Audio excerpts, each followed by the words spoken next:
আসসালামু আলাইকুম। নতুন আরেকটি রেসিপি দেখার জন্য সবাইকে আমন্ত্রণ জানিয়ে শুরু করছি আজকের ভিডিও। আজ আমি আপনাদেরকে টমেটো আর রসুন দিয়ে মজাদার একটা ভর্তা তৈরি করে দেখাবো। আর এই ভর্তাটা কিন্তু গরম গরম ভাতের সাথে খেতে ভীষণ মজা লাগে। তাহলে ভিডিওটি শুরু থেকে শেষ পর্যন্ত দেখতে থাকুন। রসুন আর টমেটোর ভর্তা তৈরি করার জন্য আমি এখানে 4টা টমেটো নিয়েছি। আর এই টমেটোগুলো কিন্তু মিডিয়াম সাইজের। বাজারে কিন্তু এখন পাকা টমেটো প্রচুর পরিমাণ পাওয়া যাচ্ছে। এই টমেটোগুলো এখন আমাদের যেটা করতে হবে, একটা টমেটো আমি কাটার বোর্ডের উপর নিয়ে নিয়েছি। তারপর এটাকে এভাবে পিস করে নিব। একটাকে আমরা 4 ফালি করে নিচ্ছি আর এই জায়গাটা কেটে বাদ দিয়ে দিচ্ছি। সবগুলো টমেটো কিন্তু এভাবে 4 ফালি করে নিব। সবগুলো টমেটো আমি টুকরা করে নিয়েছি। এখন এই টমেটোগুলোকে সেদ্ধ করার জন্য চলে যাব চুলায়। টমেটো আর রসুনের ভর্তা করার জন্য আগে কিছু প্রসেস করে নিচ্ছি। তার জন্য চুলার মধ্যে আমি একটা কড়াই বসিয়ে দিলাম আর এই কড়াইয়ের মধ্যে অল্প করে সরিষার তেল দিয়ে দিচ্ছি।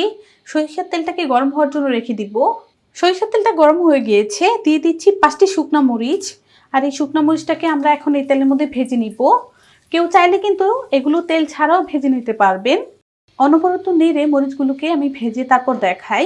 কিছুক্ষণ ভাজার পর দেখুন মরিচগুলো কিন্তু ভাজা হয়ে গিয়েছে। এখন এই ভাজা মরিচগুলো আমি একটা প্লেটের মধ্যে উঠিয়ে নিচ্ছি। আমি এখানে 2টা বড় সাইজের রসুন নিয়েছিলাম। রসুনটাকে ছিলে এই কোয়াগুলো নিয়ে নিলাম। এখন এই রসুনের কোয়াগুলো এই তেলের মধ্যে দিয়ে কিছুক্ষণ ভেজে নিব। রসুনের কোয়াগুলো আমি কিছুক্ষণ ভেজে নিয়েছি আর এগুলো কিন্তু আমাদের সিদ্ধ হয়ে গিয়েছে। এখন এই সরিষার তেল থেকে রসুনের কোয়াগুলো আমরা উঠিয়ে নিব। ভর্তার জন্য 2টা মিডিয়াম সাইজের পেঁয়াজ কুচি করে রেখেছিলাম। এই পেঁয়াজ কুচিগুলোকে আমি কিছুক্ষণ এই তেলের মধ্যে ভাজবো। তাতে করে হবে কি, ভর্তাটা কিন্তু অনেকক্ষণ পর্যন্ত ভালো থাকবে। জাস্ট পেঁয়াজের যে একটা পানিটা আছে সেটা শুধু শুকিয়ে দিব।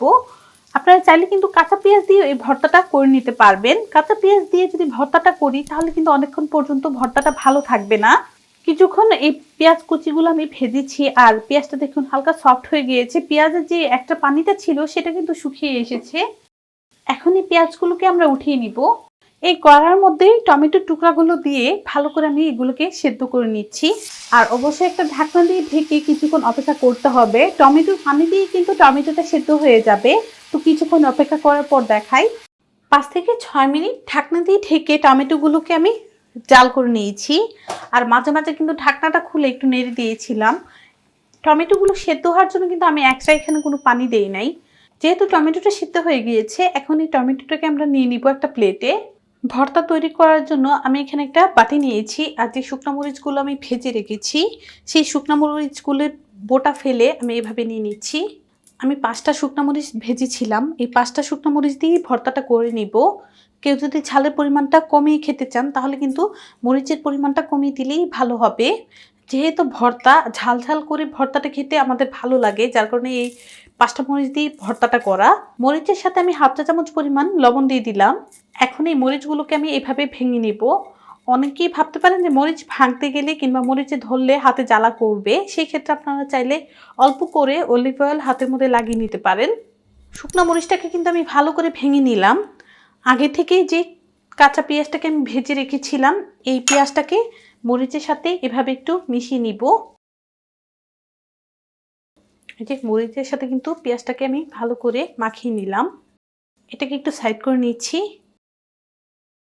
ভাজা রসুনগুলো নিয়ে নিলাম। এখন এই রসুনগুলোকে আমি হাত দিয়ে ভেঙে নিচ্ছি।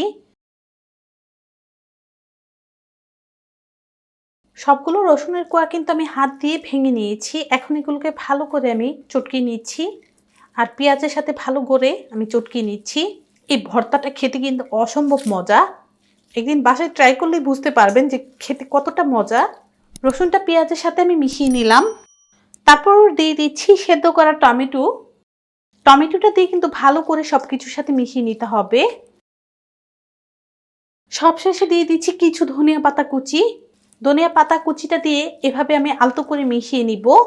তৈরি হয়ে গিয়েছে আমাদের রসুন টমেটোর ভর্তা। এক্সট্রা আর আমি এখানে কোনো সরিষার তেল দিচ্ছি না, যেহেতু সবকিছু আমি সরিষার তেলের মধ্যে ভেজেছি।